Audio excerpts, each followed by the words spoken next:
10 years ago, I earned just $2,300 a month. Today, my net worth is over $1 million. Most people think that's impossible. They assume I got lucky, inherited money, or struck it rich overnight. I didn't. Here's exactly what I did instead. My name's Daniel. A decade ago, I was a warehouse supervisor in a mid-sized city, bringing home just enough to cover rent, groceries, and a car payment I regretted the day I signed for it. Every month felt like starting from zero. My bank account had a revolving door. Money came in on Friday and was gone by Tuesday. The turning point wasn't luck. It was an ordinary Tuesday night, sitting at my kitchen table, staring at a stack of bills. When I did something most people avoid, I actually added everything up.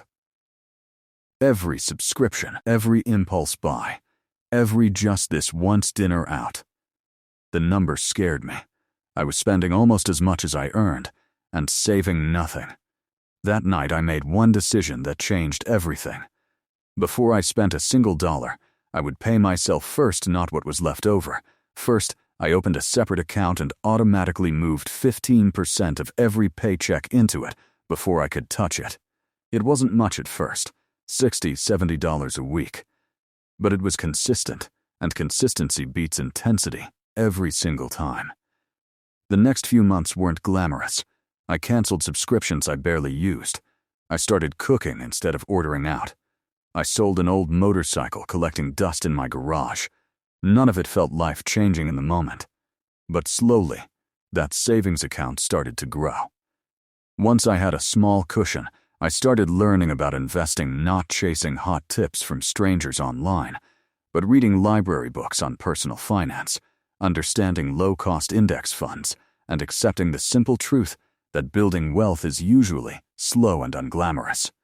2 years in, my company offered a training program for a technician role that paid more. Most of my coworkers skipped it extra hours, no immediate reward. I signed up anyway. It cost me weekends for 3 months, but it led to a real raise. That extra money didn't go toward a new car or a bigger apartment. It went straight into savings and investments, and every time I got a raise after that, I pushed my contribution rate up another 2 or 3%. Then came the moment that tested everything. I lost my job.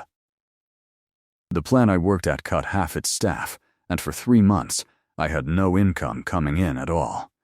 Old me would have panicked and drained every account just to survive, probably going into debt to cover the gap. But because I'd built an emergency fund from those months of small sacrifices, I paid my bills in cash, kept my investments untouched, and didn't lose a single night's sleep over it. That's when it hit me this wasn't just about getting rich.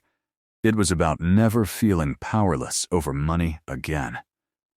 I found new work a few months later, at a slightly better wage, and picked right back up where I left off.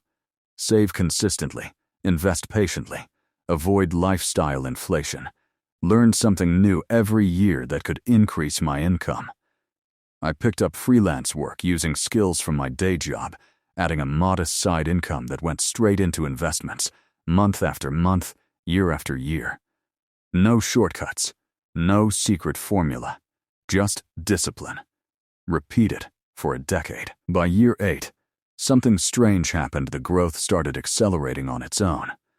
Compound interest, the thing everyone talks about, but few people actually witness, kicked in. The money I'd invested years earlier was now generating more money than my monthly contributions were. It felt less like I was building wealth and more like wealth was finally building itself.